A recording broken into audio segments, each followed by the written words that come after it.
wondered why some celestial objects twinkle but others do not?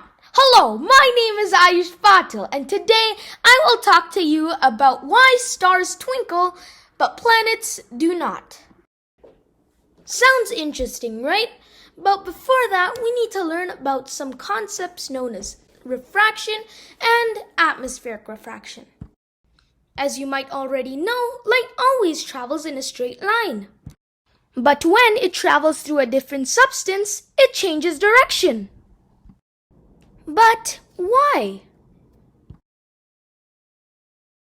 Light is changing its direction as it is slowing down, since water is denser than air.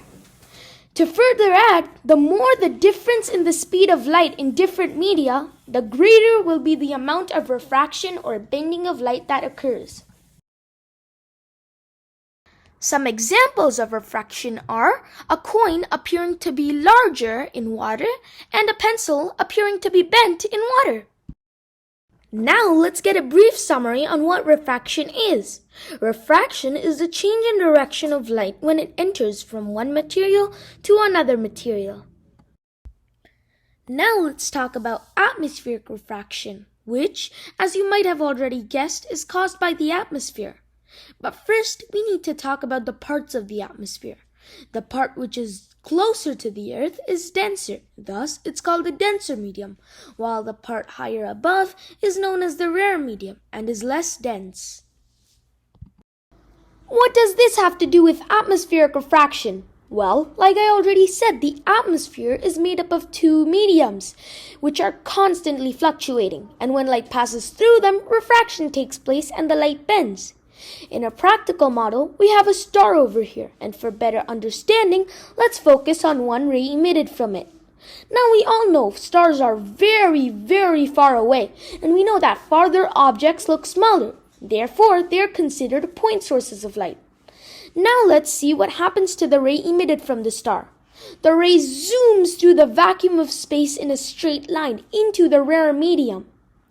It then refracts a little bit and goes into the denser medium, where it refracts in a much larger amount than what it did in the rare medium.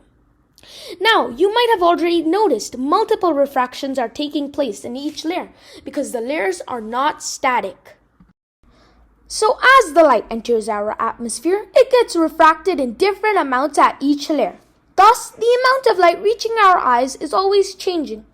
When more refracted light is coming into our eyes, the star looks brighter, while on the other hand, when less light is coming into our eyes, the star looks dim. This combination of bright and dim contributes to the twinkling effect of the star. Planets do not twinkle because planets are closer to the Earth, so they appear larger as an extended source of light. We can say that planets are a collection of point sources of light, so if there is any variation in light coming from the planet, they are not noticeable. Thanks for watching, everybody! See you in my next video on why do whales explode when they die. Bye!